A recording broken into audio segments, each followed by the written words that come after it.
Bonjour Geneviève. Oui, bonjour. D'abord, un gros merci d'avoir accepté mon invitation et de me rejoindre en direct du Mexique où tu habites présentement. Oui, ça me fait plaisir. Je suis super contente qu'on puisse jaser ensemble aujourd'hui parce que tu es en quelque sorte une encyclopédie vivante sur plein de sujets qui m'intéressent énormément. Merci pour le compliment. C'est la première fois que je Je pense lis celui-là, mais je vais le prendre en note. ben, c'est vrai. Euh, Ça doit faire un an environ, je pense, que j'ai découvert ta page Instagram et que je m'y suis abonnée. Puis tout ce qui touche à la santé mentale, particulièrement les approches plus naturelles, ça m'interpelle beaucoup depuis 5 ans et c'est pour ça que ton profil spécifiquement a vraiment capté mon attention. Ce que je trouve fascinant chez toi, c'est que tu es docteur en psychologie, euh, mais tu as aussi une formation en approche fonctionnelle et comme praticienne GAPS, Oui. Gut and Psychology Syndrome. Donc, le fait que tu maîtrises ces deux perspectives, soit celle de la psychologie plus traditionnelle et celle des approches alternatives, Mhm. c'est quand même un bagage assez unique parce que souvent, on va tomber sur des professionnels qui ont uniquement reçu l'une des deux formations. Oui. euh, donc, évidemment, j'ai plein de questions à te poser sur le où, quand, comment, pourquoi tu es devenu ce que tu es aujourd'hui. D'accord. Euh, mais comme point de départ, est-ce que tu peux me raconter ce qui t'a donné envie d'étudier la psychologie? Pourquoi tu as entamé des études en psychologie? OK. Oui, je vais retourner un peu dans mes souvenirs parce que ça fait quand même plusieurs années. En fait, j'ai toujours eu une attirance pour comment aider les autres, évidemment. Donc, le fait d'entrer en relation avec les autres, d'être présente pour les autres, l'empathie, c'est quelque chose qui est assez inné chez moi, au niveau de mes forces, je veux dire, et mes compétences. Mhm. Et évidemment, également, bien, j'avais une attirance aussi, donc pour aider des humains, puis aussi une attirance pour l'écoute. Alors, Mhm. dans ma vie, je me suis ramassée souvent dans des positions où j'étais à la fois un peu dans l'écoute, l'empathie, mon désir d'aider les autres. Puis j'ai décidé de faire des sciences au secondaire, au cégep. Et puis, avec des aspirations plus médicales d'abord. Mais finalement, tu sais, entrer en médecine, même avec des bonnes notes, c'est quand même un exploit. Je veux dire, c'est très restreint. Mhm. Alors donc, je m'étais dit, bien, je vais entrer dans un domaine connexe qui m'intéresse et je suis entrée en psychologie, mais finalement, je suis jamais partie. C'est-à-dire que j'ai fait mon bac, ensuite ma maîtrise et mon doctorat. J'ai développé une réelle passion, puis j'ai continué dans cette voie-là là, pour les 20 années qui ont suivi. Mhm. Et Ouais. c'était quoi ta mission en sortant de l'école, ayant complété tes études? Qu'est-ce que tu souhaitais faire? C'est ça. Ben, je suis pas différente de la jeune psychologue que j'étais à l'époque. Là. J'ai toujours voulu changer le monde, là, finalement. Je me rends compte que je suis encore comme ça aujourd'hui, mais comme jeune professionnelle, je voulais vraiment utiliser mon bagage pour pouvoir aider les gens sur le plan de la santé mentale. J'avais des grandes ambitions. Donc, j'ai commencé OK. ma carrière de psychologue. Évidemment, les psychologues, on est formés en recherche. Donc, je travaillais dans un laboratoire de recherche à ce moment-là et je complétais mon deuxième internat au doctorat lorsque j'ai obtenu mon premier Wow. poste en psychiatrie. En psychiatrie. C'est OK. ça. Donc, j'ai vraiment eu la chance, dès le doctorat, de mes internats au doctorat, de travailler. Je travaillais activement tout en étant chercheur, j'enseignais à l'université, fait que c'était très, très diversifié pour moi. Et j'ai travaillé mon premier poste en hôpital psychiatrique. C'est un poste en unité de soins en clinique pour les femmes souffrant du trouble de la personnalité limite. OK. Ouais. OK. Puis, c'était comment pour toi de travailler dans un environnement comme ça, étant donné que tu es très empathique euh, et que la souffrance des autres te touche, donc d'être là puis de témoigner de toute de toute cette souffrance, ça avait quel impact sur toi? C'est une bonne question parce qu'en fait, ben, n'importe lequel des professionnels de la santé à qui je raconterais ceci là, me dirait, tu as commencé ta carrière sur les unités de soins où on voit les clientèles les plus sévèrement atteintes. Là. C'est quand même... tu sais, Ouais. Ça, alors donc, ça m'a vraiment servi puisque j'ai dû apprendre rapidement à gérer les états de crise, gérer les gens en détresse, faire de l'intervention suicidaire, Évidemment, tout le bagage qui vient avec être travailler sur les unités de soins psychiatriques, mais aussi être en relation d'aide avec des clientèles extrêmement souffrantes, là. Dès que Mhm. rapidement, dans ma pratique, j'ai appris à mettre un cadre, à mettre des frontières, hein. Puis aussi, l'empathie, ben, ça sert, mais quelque part dans la relation, il faut, comme professionnel, un peu mettre le cadre autoritaire, si je peux dire, hein. Mhm. Mhm. Fait que j'ai appris ça tout de suite. Je suis partie sur le bon OK, pied, c'était fait. C'est ça. C'est ça, ouais. OK. Ça a été, Et est-ce que tu aimais ton métier? Tu aimais ce que tu faisais? ah oui, j'ai adoré ma profession de psychologue. J'aime encore aussi tout ce qui touche tout ce qui touche la psychologie. Et j'ai d'ailleurs profité de toutes les opportunités qui se sont offertes à moi dans ma carrière pour essayer des nouvelles choses, pour apprendre, pour me former. Alors évidemment, Mhm. les psychologues, on a de la formation continue à faire, mais j'ai toujours, en plus de ma formation continue, été chercher des outils externes. Donc déjà, Mhm. je donne un exemple. Quand je travaillais à la clinique du trouble de la personnalité limite, j'ai été me former par Marshall Linehan, qui donnait une formation aux États-Unis pour la thérapie dialectique comportementale, la méditation. Donc, on recule il y a comme 20 ans, là. Déjà, on était comme ailleurs, là, parler de méditation en psychothérapie, puis amener des nouveaux courants. Fait que déjà, au début de ma pratique, j'avais cet intérêt pour des approches qui sortaient du cadre et qui sont devenues très Mhm. populaires dans les années après, hein. C'est-à-dire, j'étais un peu avant-gardiste comme ça, là, dans ma OK, pratique. C'est OK, ça, ouais. OK, OK. Puis, à l'époque, lorsque tu as été formé, les interventions auxquelles on pouvait s'attendre de la part d'une psychologue se limitaient à quoi? Ben, c'est très, très vaste, là, parce qu'il y a toutes sortes d'expertises, là, dans mon champ de psychologue. Il y a des psychologues qui sont formés dans différentes approches, là, mais disons, moi, je suis formée de base dans l'approche cognitivo-comportementale. Et au Mhm. fil de mes années de pratique, là, j'ai été chercher des formations supplémentaires, donc la dialectique, la thérapie des schémas, le EMDR, tout, tu sais, bon, évidemment, là, Ouais. je me suis Mhm. outillée au fil des 17 années de ma pratique, mais on s'attend à de la psychothérapie, de l'évaluation diagnostique, on s'attend à de l'intervention de crise, on s'attend, c'est le genre d'intervention traditionnelle que les psychologues peuvent faire sur leurs activités réservées. Mhm. Donc, on veut apprendre à gérer les émotions, les comportements et aussi Mhm. travailler la perception. Dans mon approche OK, particulière, c'est ces trois volets qu'on va spécifiquement aborder avec différentes stratégies. OK. Est-ce que le rôle de la nutrition était abordé lors de tes études et par la suite? Ben non, justement, d'où, d'où toute ma quête. Exactement. Donc, ayant fait 9 ans, presque, ouais, 9 ans d'études universitaires, puis ayant œuvré, ben, j'ai travaillé en milieu hospitalier. J'ai travaillé même en milieu hospitalier avec la maladie chronique. Donc, quand même, des gens qui sont malades chroniquement de d'autres enjeux de santé comme le cancer, par exemple. J'ai œuvré en psychiatrie à temps plein, puis ensuite à temps partiel avec différentes clientèles. Donc, troubles de la personnalité limite. Ensuite, je suis allée aux unités de soins court séjour, donc les gens qui sont hospitalisés pour des tentatives suicidaires avec différentes problématiques. Ensuite, je suis allée aux unités de soins longue durée pendant 3 ans. Alors là aussi, j'ai vu différents. J'ai fait un remplacement en détention.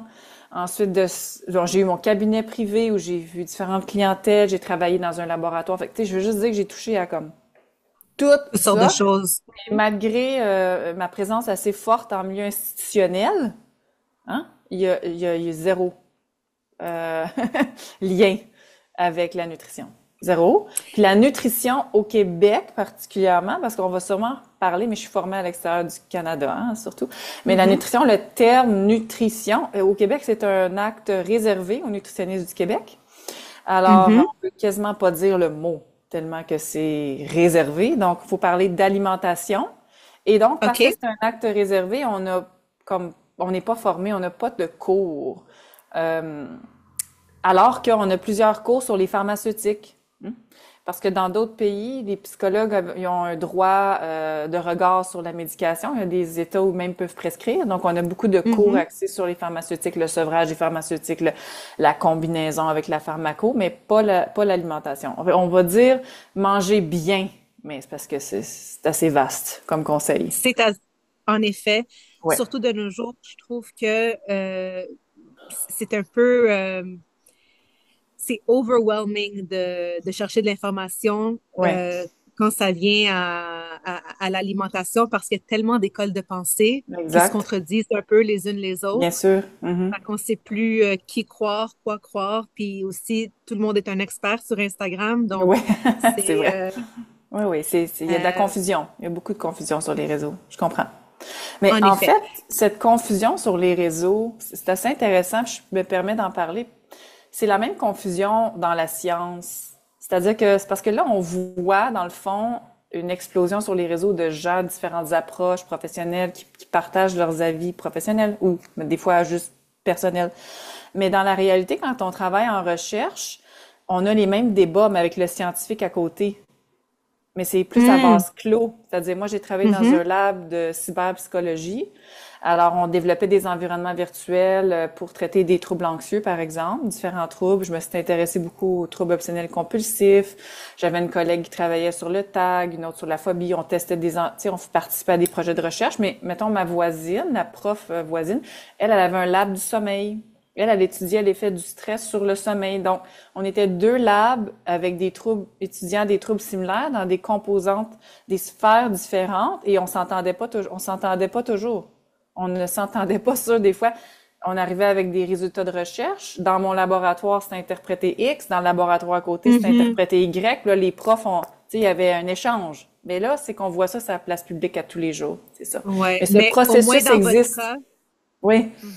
c'est ça. Dans votre cas, au moins, il s'agissait de débats entre experts. C'était au moins ça. C'était des personnes qui étaient bien placées pour argumenter Oui, mais encore sur ici, même, ces... ben, en fait, c'est que le débat existe, c'est ça que je veux dire. Que le débat qu'on Hmm, voit mhm. actuellement sur la place publique, il existe dans les cabinets de recherche. Hmm. OK. Mais l'autre chose qu'il faut savoir, c'est que oui, c'est des experts, puis les experts au milieu universitaire ont le droit d'avoir leur opinion professionnelle. Ils ont le C'est une bonne droit. chose. C'est une bonne chose. C'est comme Oui. professeur. Moi, j'ai fait de l'enseignement à l'université. J'ai jamais eu le titre de professeur.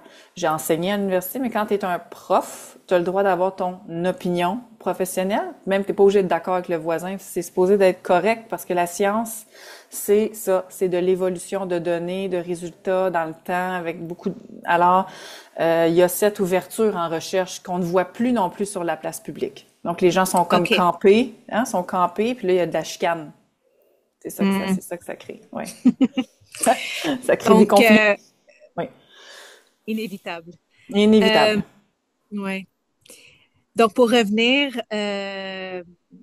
à ton travail Oui. en milieu psychiatrique, Mhm. euh, donc, t'es outillé, tu as reçu ta formation à l'université.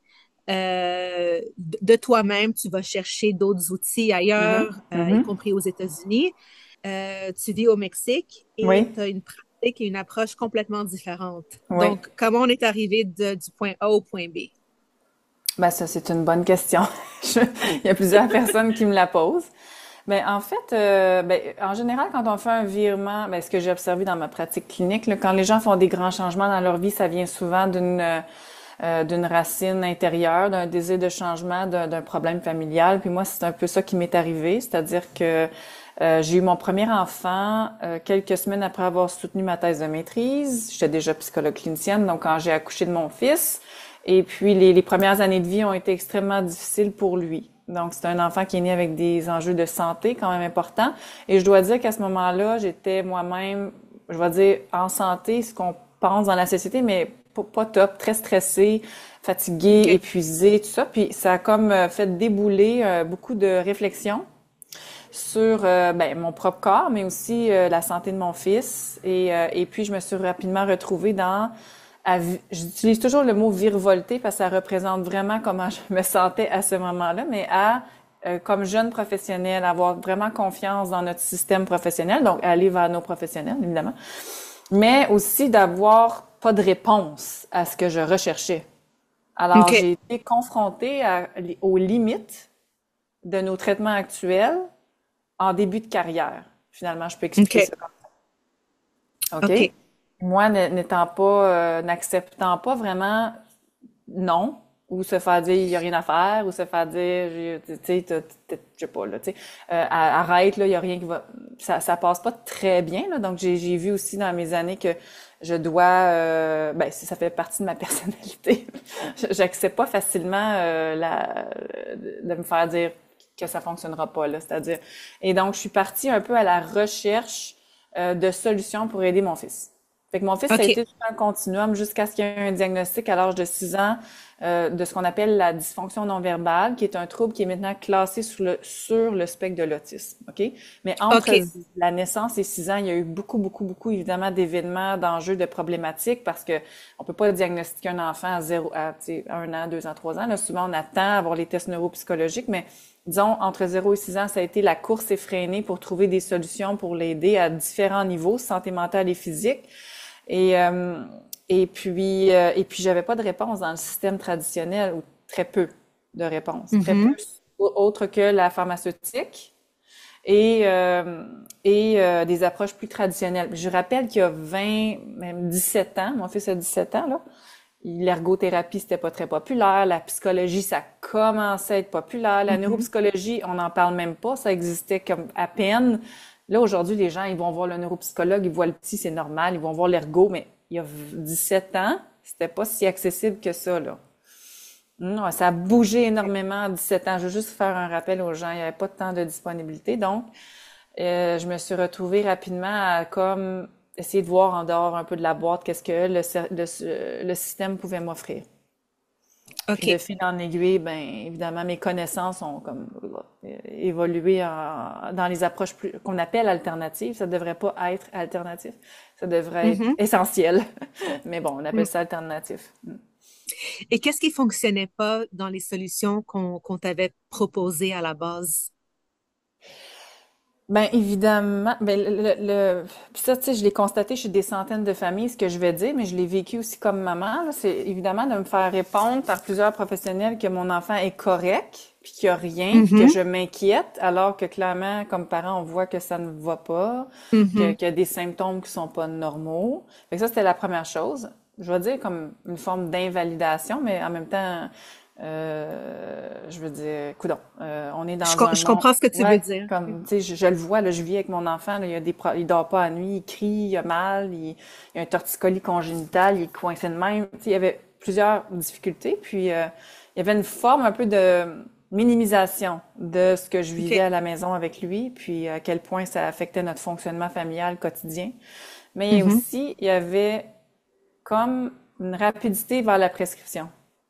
Ben, prends ça pour la constipation, prends ça pour l'anxiété, prends ça pour dormir, prends ça. C'est un bébé, là. Prends ça pour l'acidité gastrique, prends ça. Fait que là, je me disais, ben, j'étais moi-même en psychiatrie, là, je voyais plein de gens prendre des médicaments, mais aussi je voyais des gens refuser parce qu'ils se sentaient pas bien, des effets secondaires dans mes clientèles. Je le vois là, tous les jours. Et puis la journée que j'ai dit que je n'irais pas vers cette option pharmaceutique pour mon enfant parce que je voulais essayer autre chose, j'ai aussi vu le revirement des professionnels autour de moi, c'est-à-dire ça a créé comme une vague de jugement. J'ai des professionnels qui m'ont dit que je voulais pas aider mon enfant en fait. J'ai eu toutes sortes de réponses là. Puis ça aussi, ça m'a comme vraiment ébranlé parce que moi, je viens du domaine professionnel. J'ai été à l'université, j'ai étudié pour être une professionnelle de la santé, mais je me suis aperçue, je m'en rendais pas compte du tout, là, que quand on se met à refuser des traitements, le regard des autres change beaucoup aussi. Fait que j'ai vécu ça comme maman, pas comme professionnelle, mais comme mère, je l'ai vécu. Ouais, OK. ouais. Et là, je me suis mise à me mettre un peu dans la position des parents qui recevaient nos recommandations en psychiatrie, principalement Mhm. pharmaceutiques, puis voir le malaise de certains parents, voir que les parents voulaient d'autres options. J'ai comme vraiment été capable de faire une projection de comment les gens se sentaient, qui était pas OK. possible pour moi avant d'avoir vécu ça, là. OK. Mhm. Euh, donc, est-ce que tu as été capable de trouver des solutions qui ont fonctionné pour ton fils après tout ça? Ben oui, exactement. C'est ça, finalement, c'est où j'en suis aujourd'hui. C'est que finalement, j'ai continué d'œuvrer comme psychologue. Et puis, mon fils a eu toutes sortes d'intervenants qui sont venus auprès de lui, ergothérapie, ostéopathie, tout ça. J'ai essayé plein de choses. Mais ce qui a aidé particulièrement, c'est quand je suis plongée dans le monde de l'alimentation fonctionnelle. Et c'est une OK. naturopathe qui m'a guidée vers ce monde de l'alimentation fonctionnelle. Mon fils, c'était au préscolaire, donc j'ai commencé à m'intéresser à ce qu'on appelle le protocole GAPS. Tu en as parlé en Mhm. introduction. Mon fils était en maternelle, je pense. On avait quand même essayé beaucoup de choses. J'avais pris une formation sur la diète sans gluten et sans caséine, qui d'ailleurs OK. était offerte par une psychologue en France. Je veux juste le dire parce que des fois, les gens me disent Ah, c'est l'ordre des psychologues qui a offert ça. Je le dis. C'est important. OK. C'est une psychologue clinicienne en France. Je tiens à le préciser. Enfin, j'ai eu comme 200 OK. commentaires. C'est pas scientifique, mais en tout cas, c'est notre ordre qui le donne. Fait que j'avais fait ça. Mhm. J'avais fait des changements alimentaires. Je voyais un peu de changement chez lui au niveau plus physiologique. Mais quand j'ai commencé à m'intéresser au protocole GAPS, mon monde a vraiment renversé. OK. Exactement. Donc, j'ai étudié ce protocole-là.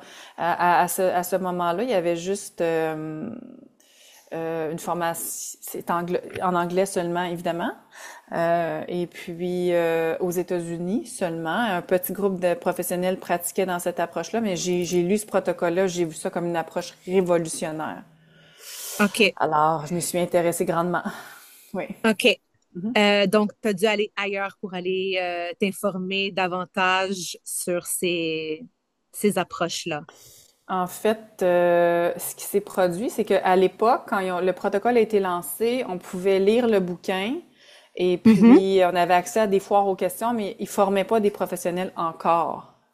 OK. Donc, il fallait comme OK. un peu s'auto-former sur le OK. protocole. Fait que moi, j'ai suivi de près la littérature, les bouquins, les ouvrages, parce qu'il y a plusieurs livres qui ont sorti à la suite de ça dans une période de 10 ans à peu près. OK. Des articles scientifiques et tout ça. Et quand ça a été accessible aux professionnels, je me suis formée. Puis là, à ce moment-là, ils ont, avec l'ère de la pandémie puis du virtuel, là, ils ont lancé des formations virtuelles. Fait que je me suis formée en virtuel. C'est ça. OK. Mhm. Et à ce moment-là, tu étais toujours au Québec? Non, j'étais partie déjà. Parce que j'ai été aux États-Unis OK. avant d'être ici au Mexique. Ouais, OK. ouais, OK. ouais. Mais j'ai fait la formation en virtuel. Donc, elle ne s'offrait pas en présentiel parce que la neurologue qui a fondé cette formation, elle habite en Angleterre. OK. Donc, qu'est-ce qui a fait en sorte que tu as quitté le Québec pour de bon? Ben, j'ai quitté plusieurs raisons là. En fait, la pandémie, hein, honnêtement, moi j'étais propriétaire d'une clinique là dans l'Outaouais, puis euh, ça a eu beaucoup d'impact, non seulement sur mes clientèles, j'étais exposée à ça comme psychologue de très proche de voir la détresse. Moi j'ai vu l'autre versant, hein, comme les gens en détresse dans mon bureau. Mhm. Et puis, pour moi, ça a été une coupure dans le temps. Ça faisait déjà 9 ans que j'étais propriétaire de la clinique. Puis, ça m'a comme un peu donné le désir de partir, d'aller voyager, d'explorer. Fait que c'est ce qu'on a fait d'abord. On est parti vers les OK. États-Unis en voyage. Et puis, pour s'apercevoir que finalement, dans certains États aux États-Unis, il y avait beaucoup plus de flexibilité, pas les mêmes règles, etc., etc. Et ça m'a allégé beaucoup à ce moment-là, là. Mhm. Et puis, c'est ça, de fil en aiguille, ben là, au retour, on a décidé de vendre la clinique, puis ensuite, les choses ont déboulé. On est parti vers le Mexique pour explorer, on est vraiment tombé amoureux du Mexique. C'est ça. C'est ça. OK. Oui. Est-ce que c'est un pays qui est un peu plus, qui représente plus tes valeurs et tes croyances par rapport à la santé? Ben, c'est-à-dire que, comment expliquer ça? C'est un processus, tout ce que je décris. Moi, je suis venue au Mexique comme des dizaines et dizaines de fois avant de déménager ici. C'est un pays que je Mhm. connaissais bien, que j'avais visité. Vivre dans un pays puis visiter un pays, c'est pas la même chose, là, mais j'avais déjà un Mhm. avant-goût là, de ce que pouvait être le Mexique. Mais dans mon processus, parce que tout ce que je nomme, ça s'est échelonné sur des réflexions puis des mois aussi. C'est ce que j'apprécie du Mexique, c'est dans un processus. Premièrement, quand on veut guérir son corps, quand on travaille avec des clientèles qui veulent guérir, on réalise, ou en tout cas moi, ça a été ma réalisation comme professionnelle, que le comment dire, l'espèce de tangible explique pas tout. C'est-à-dire qu'il y a un aspect un peu souvent, la guérison qui est très spirituel Spirituel? ou énergétique. Et Mhm. il y a avant la COVID là, je suis venue me former au Mexique ici avec une psychologue sur les thérapies de trauma générationnel. OK. Alors, ici au Mexique, dans les universités, au cycle supérieur, ils offrent des ateliers de formation sur les traumas générationnels, les mémoires affectives et comment ça nous affecte comme dans notre développement, dans notre structure de personnalité. Mhm. Moi-même, dans une quête de guérison pour mon enfant, puis voyant un peu ce qui se passait, tout ça, ça m'a beaucoup interpellée et c'est le volet ici au Mexique que j'apprécie énormément. C'est OK. que leur conceptualisation de la mort, de la vie, de la guérison est vraiment, vraiment complètement différent de ce que nous avons chez nous au Québec. C'est vraiment, OK. ouais. OK. Ça m'a beaucoup, comment dire, ça m'a aidé à modifier des perceptions que j'entretenais moi-même, mais aussi que je voyais dans mes clientèles en psychologie, au sens où les gens s'inquiètent énormément, vivent dans Mhm. l'anxiété, sont dans un état de stress aigu, alors, on voit beaucoup moins ça ici, ou en tout cas, la survie, elle est différente. La survie, c'est comme je peux pas manger demain. C'est pas l'état mental qu'on peut voir chez nous au Québec. Fait que Mhm. Mhm. ça a été un peu une réalisation pour moi de faire basculer des éléments qui étaient, euh, en quelque sorte, des fois même des inquiétudes pour moi qui sont devenues plus d'inquiétudes ici. C'est-à-dire, c'est pas du tout les mêmes problématiques. OK. OK. Avant que tu vendes ta clinique et que tu quittes pour les États-Unis et éventuellement le Mexique, euh, est-ce que tu avais le droit d'intégrer les connaissances que tu avais appris ailleurs qu'au Québec dans ta pratique? La réponse à cette question est, je le sais pas. OK. Est-ce que je le faisais? Oui. Mais est-ce que OK. c'était acceptable? Ben, c'est-à-dire que je l'ai toujours fait. Ben, je vais expliquer pourquoi. C'était facilitant pour moi d'en parler puisque dans ma clinique, je travaillais de collaboration avec des naturopathes. Il y avait aussi des nutritionnistes à la clinique. Il y avait ostéopathe. Donc, comme on était dans un regroupement professionnel, ma stratégie était de travailler en équipe multidisciplinaire. Mhm. Donc, sous cet angle, ça a toujours comme un peu passé, là. OK? Mais OK. très honnêtement, j'ai eu des discussions avec l'Ordre des psychologues du Québec parce qu'ils ils savent, hein, un peu ce qu'ils sont, ils savent ce qu'on fait, là. Puis, Mhm. j'avais eu une discussion vraiment très ouverte avec le syndic adjoint à un moment donné, puis il disait, c'est intéressant, vos recherches sur le microbiote, le cerveau, j'ai vu vos plateformes, donc il y avait, ce qui était partagé, c'était un intérêt, là. C'était OK. intéressant, mais c'est documenté aussi, là. Alors, OK. c'était pas comme interdit, mais c'est sûr que comment dire, j'ai pas appris ça à l'université, là. Alors, c'est comme j'amène des apprentissages, des connaissances Exactement. qui ont été cherchées dans d'autres cadres. Je comprends. Voilà. Mais compte tenu que pendant plusieurs années, j'étais en travail multidisciplinaire, c'était pas un enjeu particulièrement. On collaborait, puis la plupart de mes clientèles étaient très ouvertes à la collaboration, puis comprenaient l'aspect des boîtes professionnelles, là, parce qu'on évolue dans des Mhm. boîtes professionnelles, hein. Toi, tu peux dire Mhm. ça, toi, tu peux... Tu sais, tout est déconnecté, là. OK. C'est ça. C'est quand je Puis, suis partie au Mexique, je me suis affichée sur les réseaux parce qu'avant, je n'étais pas sur les réseaux. Hein, ça fait par... moi, je suis sur les réseaux depuis l'année passée, là, seulement.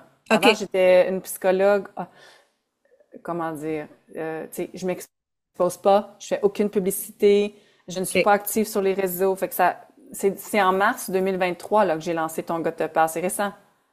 Oui. Oui, oui. Avant ça, je passais sous le radar, là. Personne ne me connaissait. Les gens qui Moi, m'ont je te consulté. connaissais. Ouais. Mais tu sais, peu de J'ai gens me trouvé ça. connaissaient, à moins que les gens viennent Ouais, ouais, consulter ouais, dans mon ouais. bureau, du bouche à oreille. Je faisais aucune publicité, donc j'étais un peu sous le radar. Mhm. Ouais, c'est ça. Mhm. OK. Et tu as pris la décision récemment de quitter l'Ordre des psychologues. Oui. Pourquoi? Ben, pour avoir de la liberté dans mes communications, tout simplement. Euh, OK. j'ai vraiment voulu, depuis l'année dernière, tenter de jumeler finalement. J'ai fait mon lancement de Ton gars te parle en mars 2023. Je me trompe-tu? Non, c'est ça. Donc, il y avait eu un processus de réflexion, évidemment, derrière ça. J'ai pas lancé un e-book puis une plateforme juste. Donc, j'avais réfléchi à où Mhm. j'étais dans ma vie, ce que je souhaitais. Et quand j'ai lancé Ton gars te parle, je me suis comme dit, ben, je vais garder mon titre au sens où je peux très bien faire la part des choses en faire de la psychothérapie. Par exemple, j'ai travaillé pour les Mhm. Forces armées canadiennes pendant des années, là. Fait que j'avais encore des clientèles des Wow. Forces armées canadiennes, 14 ans dans les forces, comme fournisseur externe, 10 ans pour Mhm. IVAC. Donc, tu sais, quand je vois ces clientèles-là, ça n'a rien à voir avec l'alimentation dans le sens que le motif de consultation, c'est lié souvent à des missions, des éléments qui ont eu Mhm. lieu dans la vie, dans la carrière. Et donc, je m'étais dit, ben, je vais jumeler des dossiers de psychothérapie très traditionnels, comme cet exemple. Mhm. Et puis, tout ce qui touche l'accompagnement intestin-cerveau, ça va être sous un titre de coaching. Et ce sera clairement indiqué que, dans le fond, ben, il n'y a pas de reçu. Je travaille dans une autre vie. J'habite à l'extérieur du pays. Tu sais, j'avais pris des mesures pour comme séparer. Mais c'est ça. C'est très difficile avec les codes d'éthique et déontologique de démontrer qu'on ne porte pas deux chapeaux finalement, puis que notre Je rôle comprends. intervient pas. Donc, tu sais, c'est tellement complexe, tu peux pas dire tel mot, tu peux pas dire. Fait que, tant qu'à toujours être un peu à l'affût de ce que je dis, j'ai pris la décision pour pouvoir à fond expérimenter ce nouveau projet-là, parce que j'ai quand même pratiqué pendant presque 17 ans. Fait que c'est quand même une grande partie de ma vie là que Ben j'ai oui. passé comme psychologue. Donc je me suis dit ben j'ai vraiment envie d'aller exploiter mes outils. Donc je vais le faire, mais je vais le faire sans avoir toujours cette espèce De compte tu à sais, rendre. de crainte ou même de crainte que là j'ai dit non. Donc ça me donne de la liberté dans mes communications. Alors c'est Je vraiment ça comprends. qui a été la prise décisionnelle. C'est tout. OK. Ouais. OK. Et ta mission aujourd'hui, c'est quoi? Ben, ma mission, c'est vraiment d'éduquer les gens sur l'importance de la flore intestinale et de la santé des cellules de l'intestin. Comme toutes cellule du OK. corps, les gens savent que si on prend pas soin de nos cellules, on développe des maladies, hein. Mhm. Donc, mais on ignore ou on entend très peu parler du rôle de la communication bidirectionnelle entre l'intestin et le cerveau. Et là, ma mission, c'est comme vaste parce que je suis un peu en train de pelleter, là. Fait que je touche à plein de choses. Probablement que ma Mhm. niche va se refermer éventuellement, mais je veux vraiment partager les données scientifiques sur comment la flore intestinale s'occupe de générer nos hormones, nos OK. neurotransmetteurs, c'est quoi son rôle dans une santé mentale optimale, comment optimiser la santé mentale en ayant recours à des stratégies naturelles comme l'alimentation fonctionnelle, comment ça marche, OK? Et aussi, quel est le rôle de l'inflammation, parce qu'on entend de plus en plus parler, Oui. qui origine de la dysbiose intestinale, c'est-à-dire un déséquilibre dans les bactéries qui sont dans notre intestin. Ce déséquilibre-là est causé par notre rythme de vie actuel, l'exposition à la toxicité, le stress, les aliments, les pesticides, plein de facteurs, là. Donc, Mhm. comment cette dysbiose-là, elle est de plus en plus présente chez nos enfants. Et donc, les enfants, ça me touche particulièrement, là, comme j'ai aidé mon fils, puis c'est notre relève, c'est le futur, là. Mhm. Comment intervenir auprès de nos enfants qui développent de plus en plus des troubles de santé mentale très jeunes. Donc, il y a aussi un aspect très prévention, parce que OK. si on fait rien, ça va pas très bien évoluer, je pense, dans les prochaines années. Ça va, de mon point de vue clinique, de mal en pis, là. Les prévalences des problèmes neurodéveloppementaux augmentent là, de manière exponentielle. Tu attribues ça à quoi? Ben, c'est la flore intestinale qui est en feu. Le feu est pris. Mais pire c'est pire aujourd'hui que ça l'était il y a 20 ans, 30 ans. Ben, non seulement c'est pire aujourd'hui, mais aussi aujourd'hui, on fait le lien entre les deux. Mais oui, il y a une augmentation de la OK. prévalence qui est marquée parce que 20, 30 ans, le mode alimentaire était pas le même. On n'était pas OK. exposé à autant de produits chimiques. Fait qu'on parle juste sur 40 ans qu'il y a à peu près 100 000 nouveaux produits chimiques sur le marché alimentaire qui a fait OK. son Oh, wow. apparition. Wow. Ouais, on Ça, est je ne savais pas. déconnecté. C'est énorme. C'est énorme, puis ça a un effet considérable sur le corps. Le corps, c'est comme une forêt, c'est un jardin. Oui, c'est bien dit. Mhm. Et puis en ce moment, on est en train un peu, malgré nous, sans le savoir, à cause de la vie, comme de le maltraiter. Donc il y a une extinction de bonnes bactéries qui sont essentielles pour notre santé, qui sont en voie de disparition. Est-ce que c'est trop tard pour remédier à ça?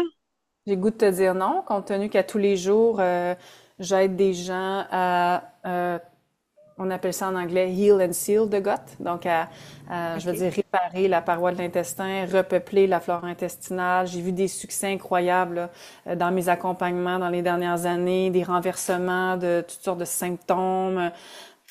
Alors, j'ai le goût de dire, il faut reculer, mais tout est possible.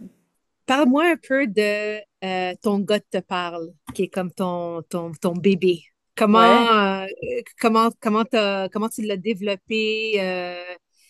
Euh, Parle-moi Ben, de tout ce ben, qui c'est entoure ça. ça. Ben, ton gars te parle. Quand on a décidé de déménager au Mexique, je ressentais vraiment le besoin d'exprimer un peu mon parcours avec mon fils, mon parcours comme psychologue clinicienne, les défis auxquels j'ai fait face, mes connaissances par rapport à l'agroalimentaire, ce qui nuit beaucoup à la santé des gens. Et puis donc j'ai décidé simplement de regrouper mes propres expériences personnelles, mes observations cliniques, puis mon rôle professionnel dans un petit livre, mon premier e-book.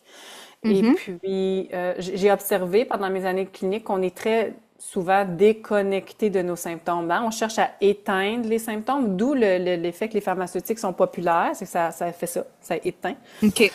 Donc le but de cet ouvrage, c'est aussi de réapprendre à se connecter avec que signifient les symptômes, pourquoi sont-ils présents, qu'est-ce que mon corps veut me dire et m'exprimer avec ce symptôme-là. Il n'y a rien qui est au hasard. Chaque symptôme a Mhm, une signification. Et si on choisit l'option pharmaceutique parce que ça crée de l'inconfort, ben on va évidemment engourdir ou geler le symptôme, mais quand on retire, en général, le symptôme revient. Et c'est mhm, plutôt de dire comment aller faire un travail de fond pour que ces symptômes, ces alarmes, que je considère comme des alarmes, s'atténuent, se renversent, disparaissent, soient plus là. Hein? De réapprendre à mhm. se réécouter. OK. Euh, et comment, comment est-ce que tu accompagnes les gens qui veulent faire ce travail? Ben, c'est des enseignements, en fait. C'est un processus d'accompagnement. Donc, par exemple, évidemment, les gens sont très au courant des symptômes qui sont dérangeants pour eux. Mhm, Et donc, comme moi, je suis formée en médecine fonctionnelle, puis avec le protocole GAPS, j'utilise beaucoup des étapes de médecine fonctionnelle et du protocole GAPS. Donc, la première étape qui est vraiment de travailler à l'aide de l'alimentation pour aller, l'étape s'appelle Heal and Seal the Gut, c'est assez clair, hein? Donc, mhm, resserrer les jonctions de la paroi de l'intestin avec des aliments.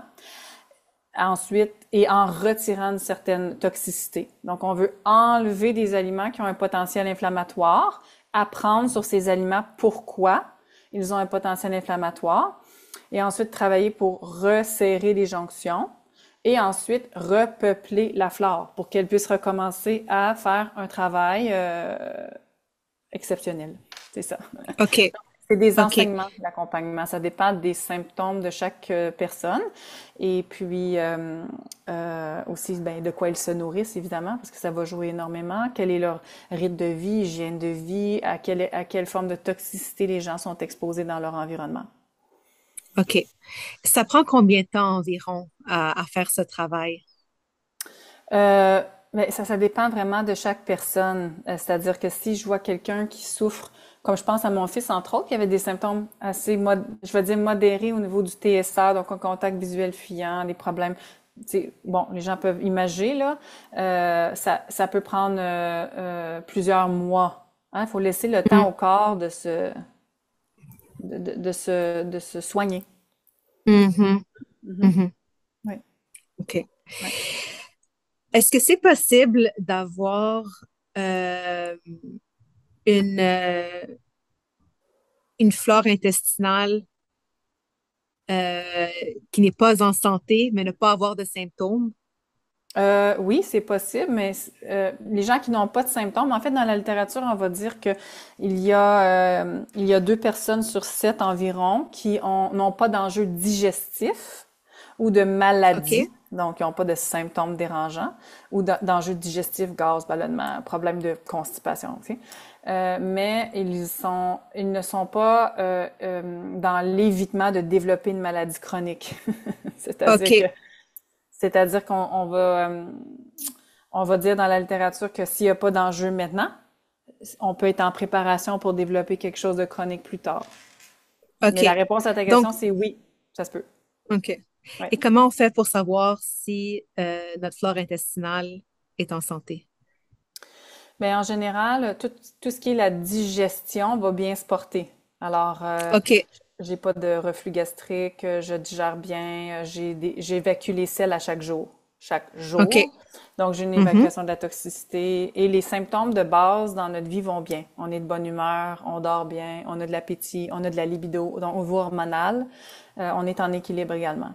Ce sont des OK. symptômes de base, il y en a d'autres, mais à la base, on n'a pas de douleur chronique, on n'a pas de diagnostic de maladie inflammatoire. Alors, ça nous indique que notre flore intestinale fait son travail, puisqu'elle est responsable de non seulement de générer les neurotransmetteurs, mais également les hormones, une partie. Il y a d'autres organes qui s'occupent, exemple les hormones thyroïdiennes avec la glande thyroïde, mais une partie dans l'intestin qui est générée là. Les substances antivirales, antihistaminiques sont toutes créées dans la flore intestinale. Ouais. OK.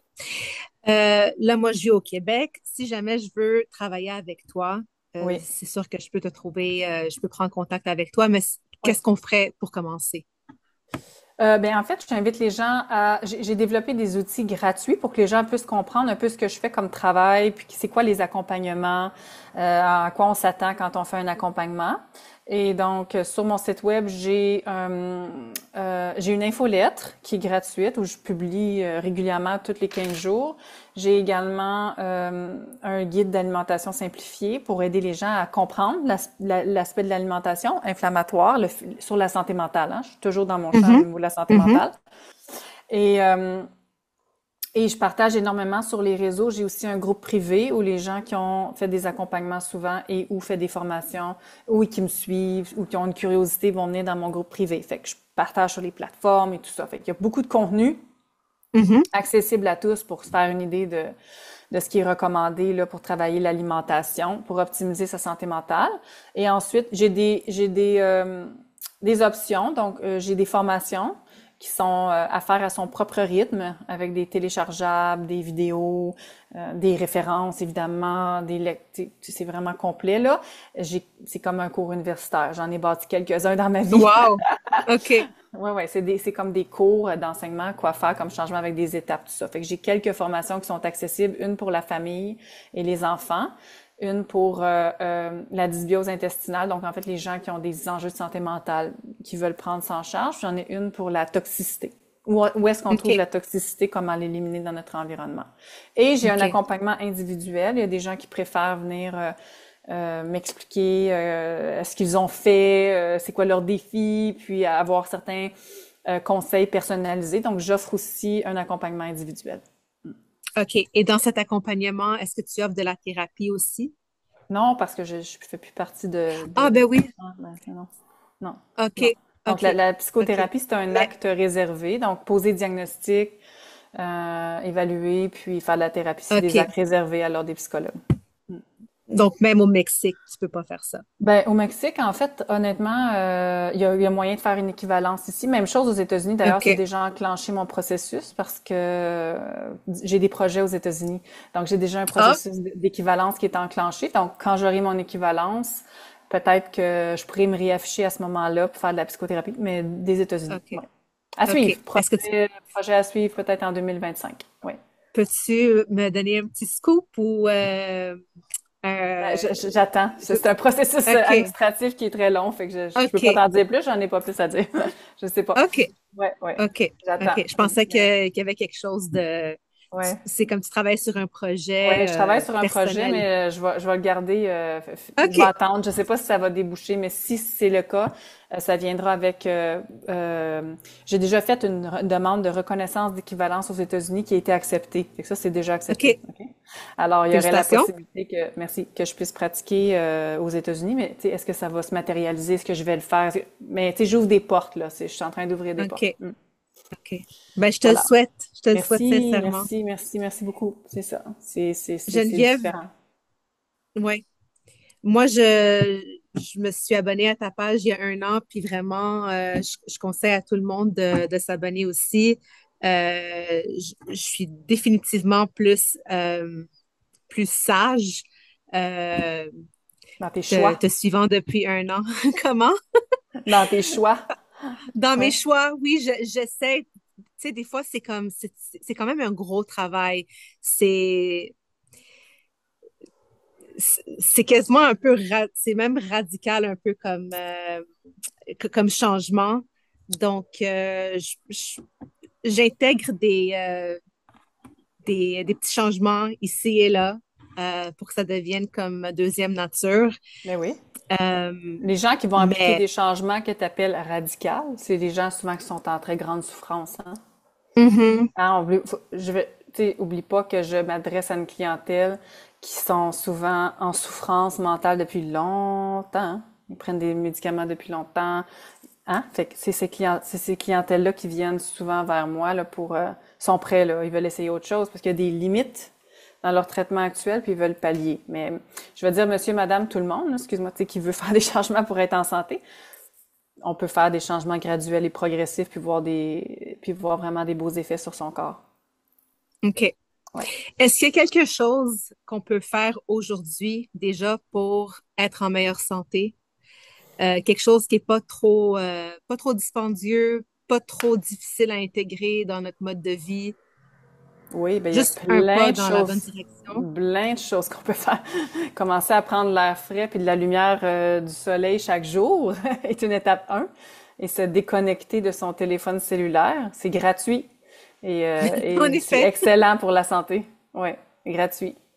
Il faut revenir un peu à à la source de ce que l'humain a besoin pour bien évoluer mentalement et physiquement. Puis c'est pas un écran, c'est la nature, c'est être groundé, c'est d'être connecté avec les autres, les Mhm. vrais humains, hein. Ouais. On a du chemin à faire, je pense. Ben, en fait, on régresse sur ces niveaux depuis les dernières années et on voit l'effet. On voit l'effet sur le développement des enfants, on voit l'effet sur les humains en général. Et, Mhm. euh, et l'autre chose, c'est évidemment l'alimentation. Si on peut faire une chose au niveau alimentaire, parce que c'est ce qui me passionne, c'est de cesser de consommer des produits transformés par l'industrie. Ouais. Mm. Donc, les gens, en général, ne se rendent pas compte qu'ils consomment des produits transformés tous les jours parce que ça semble être des produits naturels qui sont bons pour la santé, mais ils sont transformés par l'industrie. Ils sont vendus OK. comme étant des produits santé. Donc, il y a beaucoup de OK. confusion. Ouais, Mm. ouais. OK. Bon. Ben, c'est sûr quand te suivant sur Instagram, on va tous être beaucoup plus wise et Oui, beaucoup mieux outillés pour faire des bons choix. oui. J'ai une super belle Moi, je te l'ai. communauté sur Instagram, vraiment, là. J'ai vraiment de la belle interaction. C'est vraiment intéressant. J'ai une belle Ouais, communauté. Oui. Mhm. ouais.